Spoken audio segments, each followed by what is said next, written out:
Welcome, my friends. This is Maniacal Incorporated. Clearing up after the dramatic, the epic 7 years war against England to defend Connacht's hold of the Godwin dynasty banner. That was an expensive war in terms of the finances, and that's our immediate goal, is to try and get them back into some shape. I'm going to do two things to assist with that. One is the fact that we are one county over our domain limit. I have invited somebody to the court that I am going to hand that county out to. And the other thing that I'm going to do, I've been thinking about this for a while, is I'm going to go for golden obligations again. Our trusty golden obligations. It's been a great help to us. It's been a great help at various points in time, so we're going to go for monthly income. And we're going to work towards golden obligations. We'll stay here for as little a period of time as we have to, and then we will get back probably to diplomacy. And like I said, we're also going to wait a while for somebody to arrive in our court to take that extra county. We'll get the army up, and I have a feeling we will be declaring war on Leinster. I forget whose court he was staying in, but he has had the good sense and the wisdom to accept our invitation. Abdul Murchad, he's not really the illegitimate child, I don't know what way you'd put it. The result of a long-distance, adulterous affair between our brother, Murchad, the Impaler, and Ximena. So what I'm going to do, he has very good learning, but we have a number of high-learning people in our court, including Constantine, who will be a future physician, if the position is ever needed. There are a couple of other characters that I've trained for other areas and that have traits that I want to keep in the court, so I'm going to grant Abdul.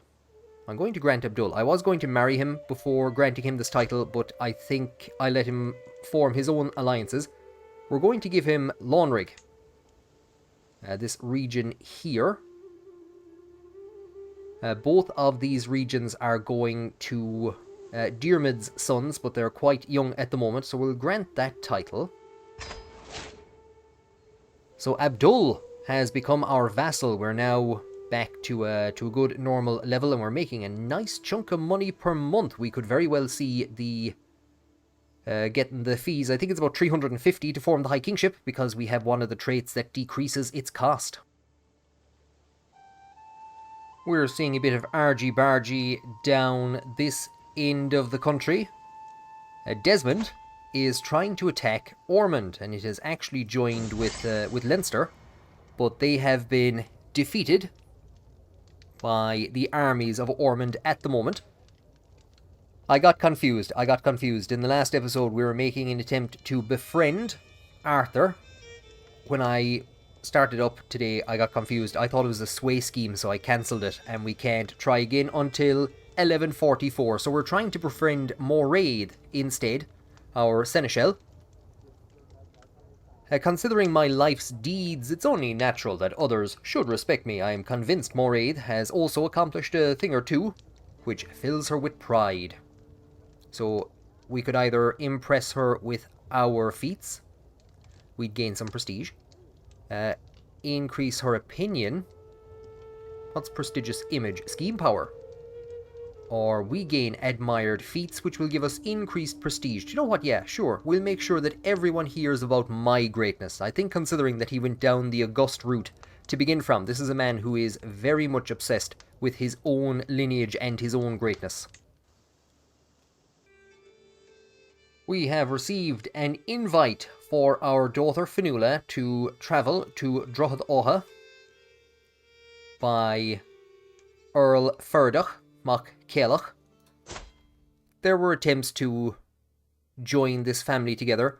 There's actually something strange here. So here is Cealach, our great steward, and at some stage she married a member of the family. So this is Brian's son, Brian, being the ruler of Dalgash, Murica's son.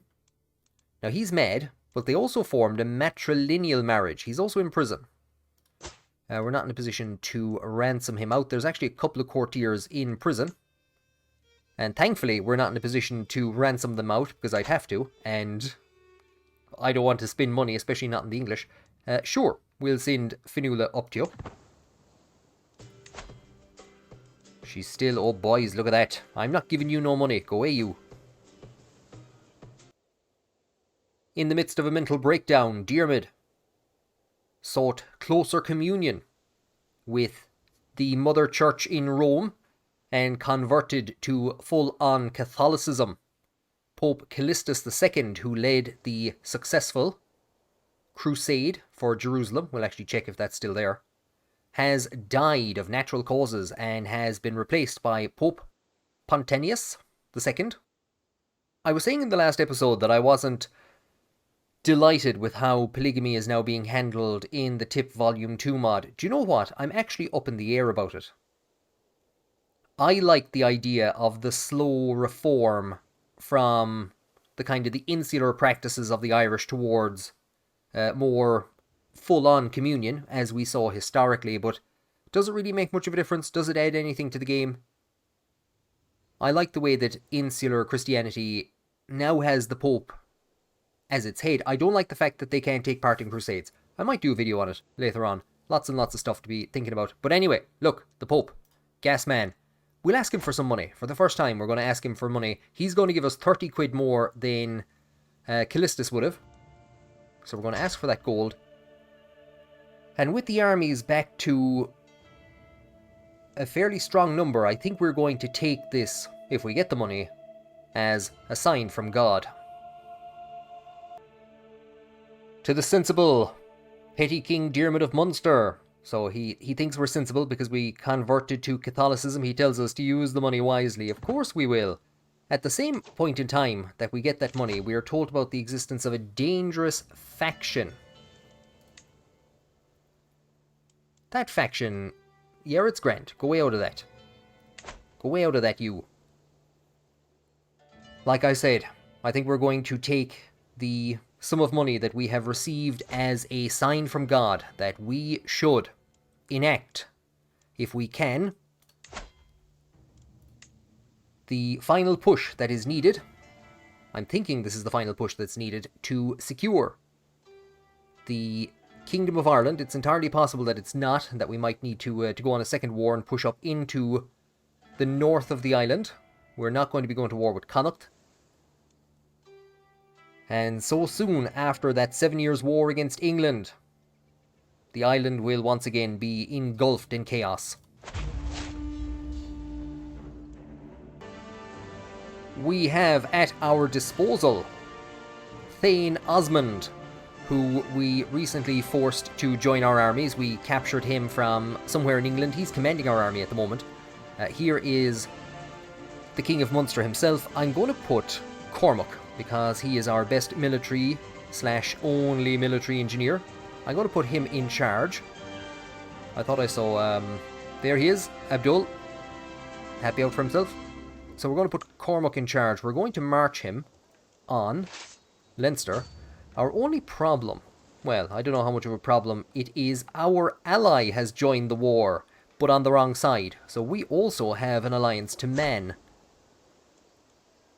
And actually, here's Cayman, who is going to be fighting against us. He is not yet, but will soon be our son-in-law. So our son-in-law is actually going to be fighting against us. It's a bad day if this is the type of person... Oh, he's not a knight. Is he not? I'm not too sure. But things could go badly there. I don't think that's going to impact the war dramatically. Leinster is in a bad position. They're fighting a war at the moment against Ormond. I think if we can get in there quickly, we might be able to do this without calling in any allies. But we do have a tremendous amount of prestige, and we have a tremendous amount of allies. And Connacht owes us a favour. We have made a number of changes. The army is now under the command of Diarmid himself. And we're going after a force of Leinster troops that... I don't think we're going to catch them. Okay, we caught him. So we're going to try and take this army out before Man's 2,800 arrive down.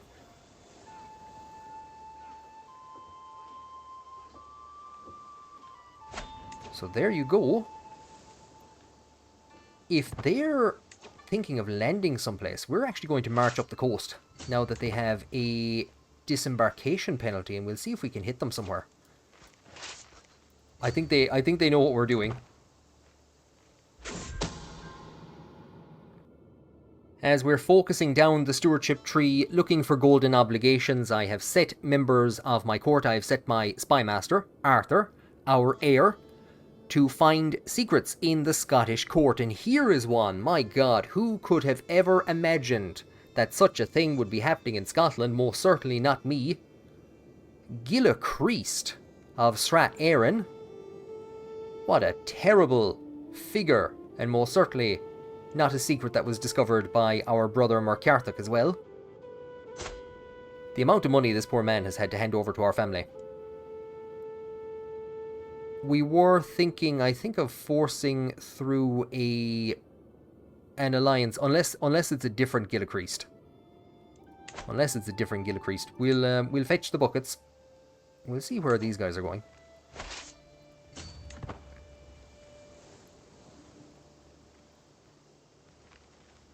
So they are landing. They've landed 2 separate forces. We've discovered another secret. I think we've figured out who Feradach's father is. It's Finshnachta. So where is Finshnachta? Is he ruling anywhere? No, he is Earl Feradach's steward. So he was carrying on with a member of his family, Countess Caelach. And we have discovered that secret. They've split the armies up in a kind of a weird fashion. They are outrunning us, and I don't think we're going to be able to hit them before that penalty wears off, which is a bit of a pity. It would be great if we could hit one of the rear armies. We have hit them. I think they have a bit of an advantage on us. Looks like we're going to be calling in Connacht. It was a valiant effort. One of our knights, Murica, has been maimed, I think. Blessed are the meek. So here is Heilvich von Chile, who we're trying to develop as a diplomatic figure. We'll gain 26 stress. We can take this now because we have gotten rid of our stress. They got themselves into a better position. It might be also because we had to cross over a river just to get to them. We're trying to befriend Moraid. So it ends the scheme, and we've become friends in the midst of a war. So Diarmid trying to command a battle for the first time, and it's not going very well. Lachlan Burke has maimed one of the enemy knights.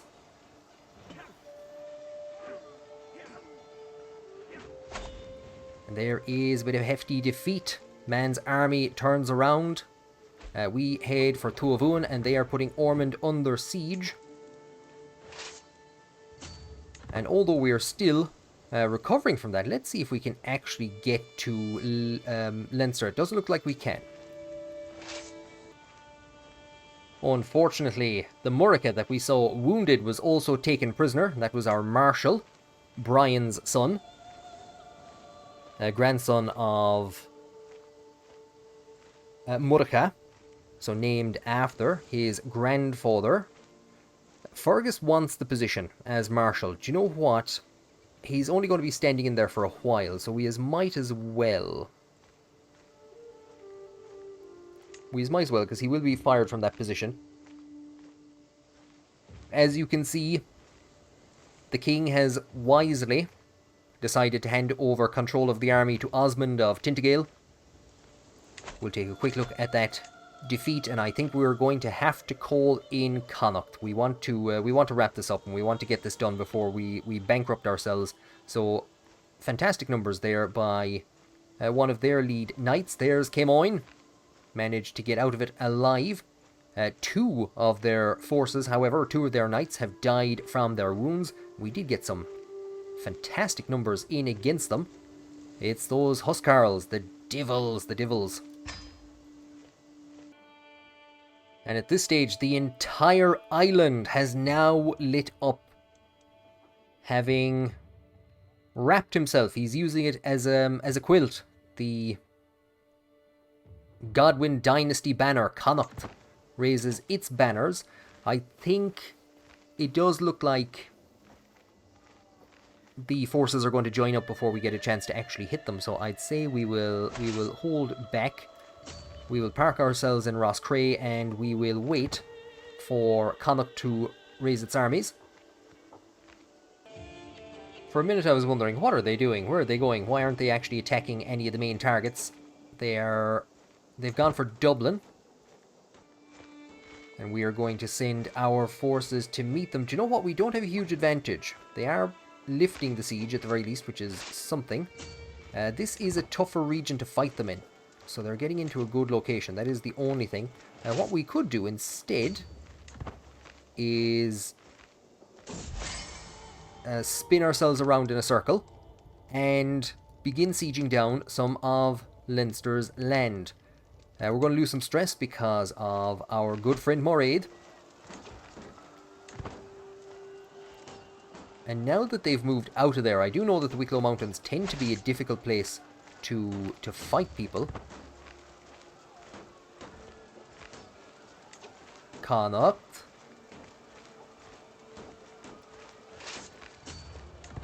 Connacht. Nope. Connacht's busy. Well, this is a rather interesting development. So we've moved into Ossory.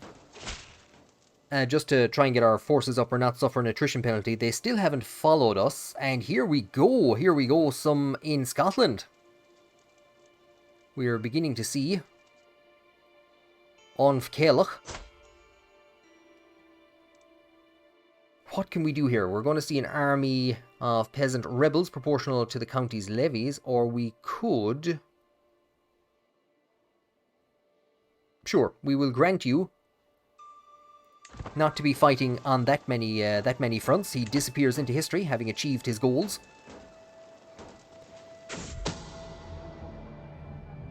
Somebody finds a map for us. We could send this fool to the dungeon. His stats aren't tremendous. We will thank him for the information, and we will become more vigilant. It gives us a bit of an intrigue bonus. Connacht, you really are a shower of devils. Murchad, a free tenant renting some land in Atholl, has pulled in an exceptional harvest this season due to her meticulous planning. She wishes to use some of the profits to purchase a piece of my estate from me, so that she can build upon her success and grow more crops next year. If she can pay me in hard coin, the land is hers. So 50 and the control is going to drop, or we could have her join our court. Fantastic stewardship figure. I think we'll take the 50. We're going to have to send the forces in and help Connacht to siege this area, or we'll be here for the rest of our lives. I don't think we'll actually gain any advantage now from sieging this, because Connacht is the actual siege leader. We're going to lose Ormond. Court Jester, Sunday Roast. My Jester Eilish is known for her fantastically entertaining insults, and as it happens, she is standing face to face, I highly doubt it, with my giant courtier, Muireann, and former wife. I am just in time to hear a particularly scathing roast. You obnoxious Jezebel and cocky coxcomb, your grotesque size and brooding are legendary. You are a self-made woman worshipping your creator, your copulator, Eilish says, as if possessed by Satan. Muireann's face is red, but she knows that I am watching, so she manages some pained laughter. So we'll lose 11 stress, and Murchad will lose some reputation, or we will lose 4 stress. Muireann gains 10 opinion. Don't get upset, Muireann. You are most perceptive still. There you go. You're more perceptive than Connacht anyway.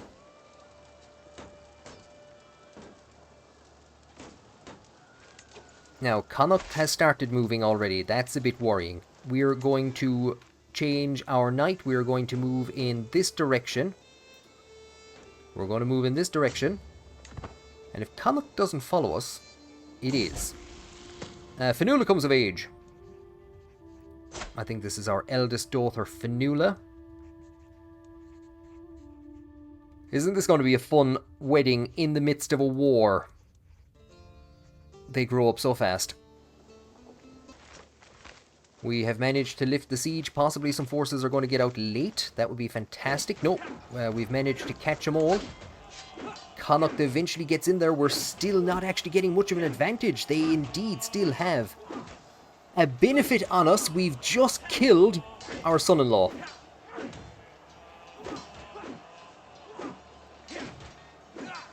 Murdo has been wounded. This battle has been turned around in the last couple of minutes. It wasn't looking great there for a while. The Isle of Man is doing tremendous damage. Our poor daughter has just come of age, and the man that she has been betrothed to for the best part of a decade and a half has been killed. It was a victory, but a narrow victory. We brought in 800 men more than our enemies. They still managed to kill just about 200 more than we killed, so they inflicted greater casualties on us, but we have managed to break them. They are going out to sea. They are going to break up in various different regions. Our light footmen didn't do great. Our light footmen did not do great. I'm trying to see what that was a big battle of the levies, really. Caoch u Fiacrach. Trying to figure out who the hell this is. Is this somebody that came in on the side of Connacht? Because if it is, that's very impressive, because they came in a bit late. It is indeed. So we were in the battle before them. There's Lachlan, showing his age, the poor man. And here is Owen Lork. An interesting character. Let's just see very quickly who else we have. A couple of injuries on our side. Owen Lork. He's appeared a couple of times randomly in pop-ups and stuff, but it was him who dove straight into the battle and killed our son-in-law, our future son-in-law, Camoin. What is the scenario there now? It has indeed messed things up, because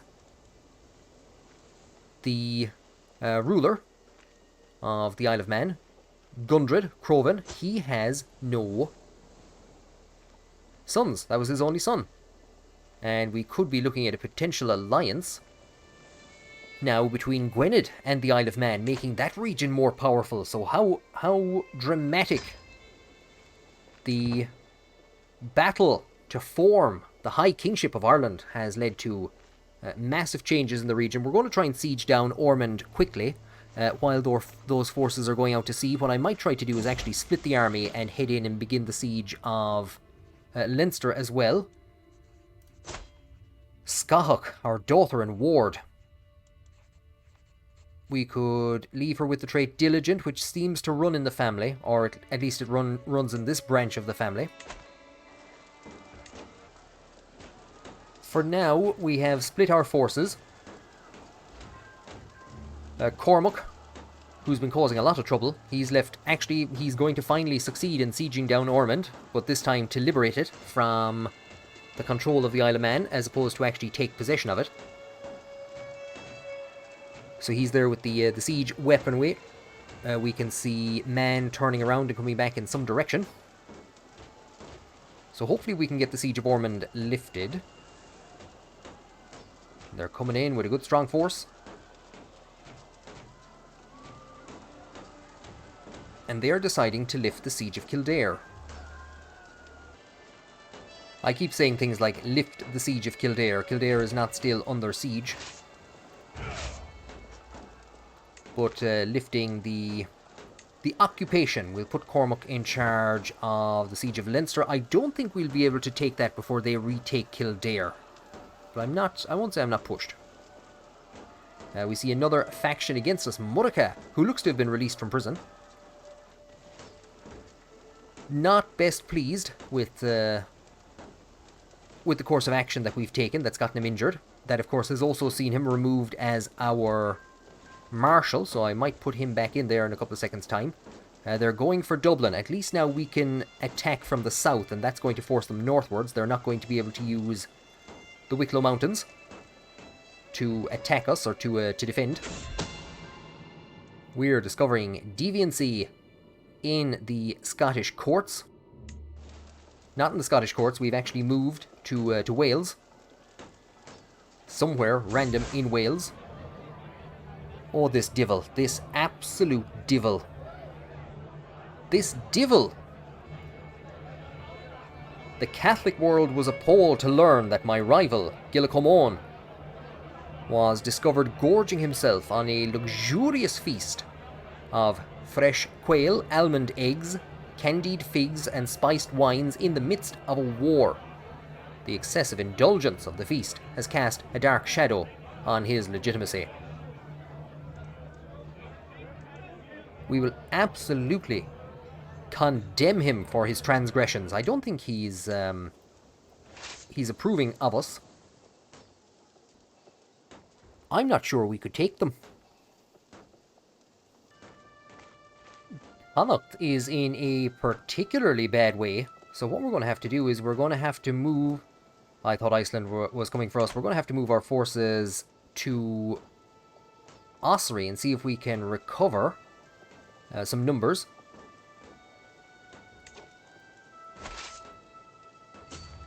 It's still telling us we have a better army commander, but they have more commander traits, higher quality, and more men-at-arms counter. We're going to have to try and lift the siege of Dublin. They are indeed being driven out. If we could get them into Connacht, that would be fantastic. We've hit the army a bit early, maybe.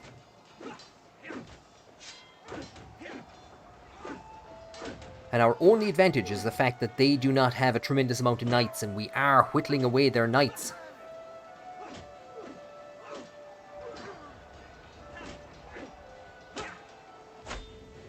And the poor man, the commander of our armies, Thane Osmond, was slain. He was killed by Leod, I think is how you'd pronounce it, not too sure. But Leod was wounded. Oh, this is going back and forth like crazy. Where is Cormac? Where is Cormac? Unless we're not seeing him. There he is.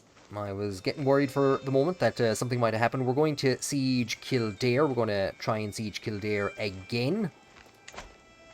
We'll quickly just take a look again at what's after happening here. So he's been wounded. There is our poor nephew, Edoin. Is Arthur on this side? His brother? No.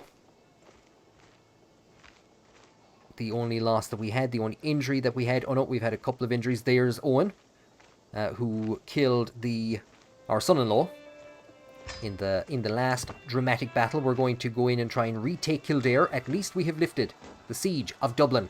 Man is driven out again, but it looks like we're going to have to try and push north and take some lands like the Dalnardi. Heilvik van Chile. Heilvik van Chile. An 18, that's not too shabby. Speaking of Arthur and his brother Edoin, Arthur has returned to the court to disrupt schemes. He can find nothing more in Wales for now. We've stopped losing money, which is absolutely fantastic. And what we're actually going to do... There you go. We've gotten golden obligations. We're going to unlock that. We're going to take a look at some of the secrets that we've discovered, and we're going to bribe some people, because it's entirely possible that if we can bring this war to an end, we could instantaneously proclaim the High Kingship. So we have gained a blackmail hook on Mormaer Gilachrist. This poor child has died in our dungeon. We actually have another child in there as well. Nobody would ransom her out, and I'm not going to lie, I have forgot. Gilachrist, we have a blackmail hook on him. We're going to see, actually, in intrigue, we also have a hook. Where is he gone to? We had a hook on him. Don't tell me it's ran out. It hasn't. Is he still there? There he is. The devil. Let's see. Let's see if we're in a position to demand payment. We'll only get a tenner from him, but you know what? It's the principle of the matter. Somebody else we have a secret about is Princess Aaronrod.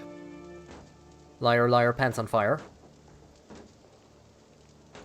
So if we blackmail her, it tells us she has 2 lovers. I think what we'll do is we'll blackmail her first for the money. But if we look at who the 2 lovers are, a 14 prowess aspiring blade master and a 17 prowess legendary blade master. He's 63, but still, these are fantastic characters. So what I'd say we will do, we can only do one at a time. There's an 80 and there's an 80. So we're going to try and force them to join the court as well, and possibly shove them into the army. Now, I was about to say that we would, not to he die in our prison, we would send out Ethelwald. He's been here for 7 years. And that we would just release him for a weak hook on his mother. It doesn't make an ounce of a difference. She's putting that money together quickly.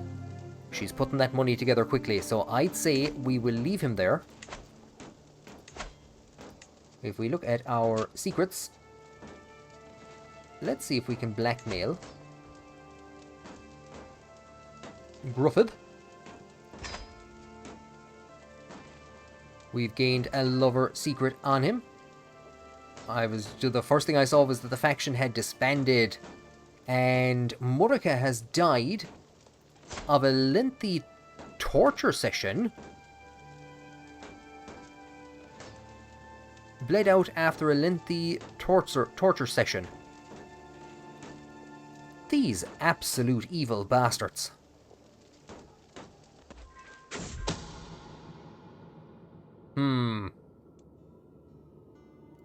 Now, thankfully, this guy isn't actually the best of the 2 knights. The best has accepted. I hate to admit it, but I cannot reveal this secret. I think we'll leave him alone. We've gotten 1 good knight. We've taken Kildare. We're at 71% war score. We're going to very quickly. What are we going to do? We're going to invite him to the court. We will use our hook. He has arrived. We will stick him into the army, and we will see if we can bring them up anywhere. Nearly. We'll have to move. Actually, we won't. I didn't realize that we had a space here in need, so we'll get some forces. There he is. He has joined our army, and hopefully he will be able to put an end to the Manx menace that is threatening Dalfiatha. Connacht is moving out a bit early. And we'll just move up here to join up with them, but I'd rather if Connacht would actually wait up for us. 2 soldiers, a grand total of 2 soldiers, boys oh boys. So Connacht, I was going to say foolishly, is going north. They're not. They're going into their own territory. If you just stay there and regain some troops. Okay, they're going for Tyrone. That's not a great idea. If I was to attack Man, would you turn around and do something? We're kind of committing at this stage without knowing if Connacht is going to come in or not. They're going to be in late. We still have Cormac in charge of the army, because we didn't change him off, but I think it's going to be a hefty defeat for Man anyway. It's predominantly Man's army. And our forces have captured Hugh, the knight of Captain Herbert, after winning the battle. He's dying. He's not much good to us. We're at 83% war score, and I think what we will now do is begin the process of sieging down our nephew's land. Ochmaron has begun a faction against us. And we're seeing that there is a raid. Where have they gone for? The devils. He's hanging in, the poor man. He's hanging in. It's one of the things I commented on. They're running out of knights, which means pretty much now it's Leod and our nephew Edoin. There's Gruffydd on his first day at work, after being blackmailed into our armies. Caoch, who has been pretty much the greatest knight in this entire operation so far, has been wounded. Lachlan, showing his age, but still doing mighty, mighty work. It's pretty much a mop-up operation now at this stage. Inver Orr has been sacked. We've had problems with this devil in the past. We gave him a good bait at one stage. Absolutely, we will... Oh yeah, we'll avenge this slight.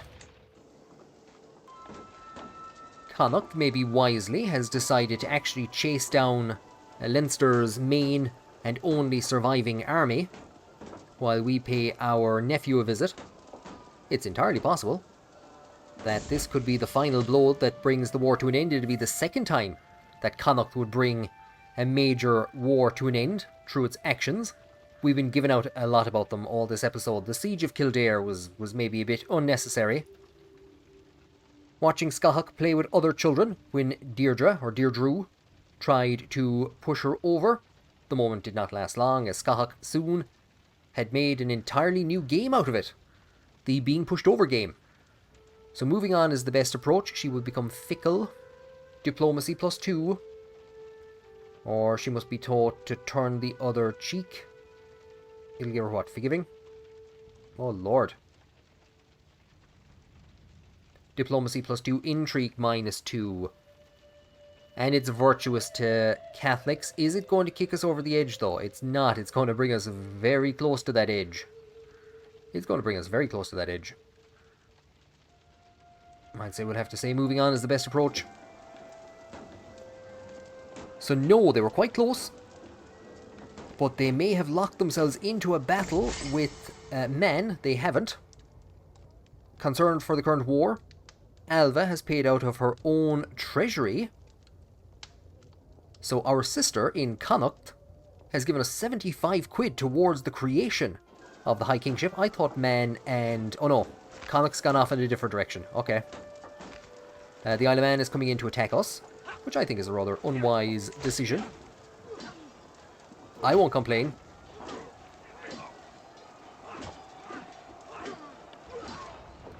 And Connacht is about to come in by sea.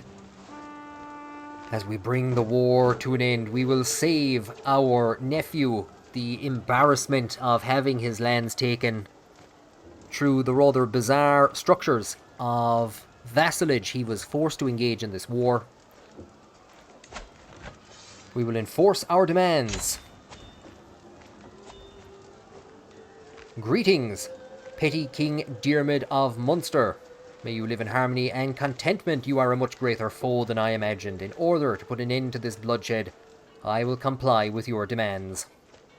So be it. I had a feeling this was going to happen. When we declared war, it was just showing the actual region of Leinster lit up, so I'm not sure if they had already created the Duchy of Ulster. But we are one county short of forming the High Kingship. We have claims on this region. Our nephew, Eoin, has been driven out of Dalnaradee, so he has a claim there. Strangely enough, Abdul has a claim in somewhere as well. But we have a 5-year truce in place now. We have a 5-year truce in place. And that will put Diarmid 1 year short of his father's age when he passed away at 65. Diarmid is currently 59.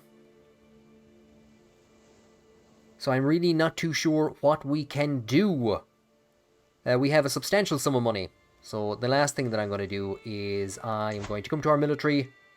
And we are going to go to our knights. I was trying to see where the number was. And we are going to invite knights to the kingdom. We lost a few in that last war. We're probably also going to need to call a hunt. Especially now that that they are a bit cheaper as a result of all that we've done. We'll call a hunt at the start of the next episode. Diarmid is now undoubtedly the greatest ruler that the island of Ireland has seen since his great-grandfather Brian Boru. However, he is not yet in a position to call himself the High King of Ireland. Thank you for joining me on this episode, and I hope to see you on the next one.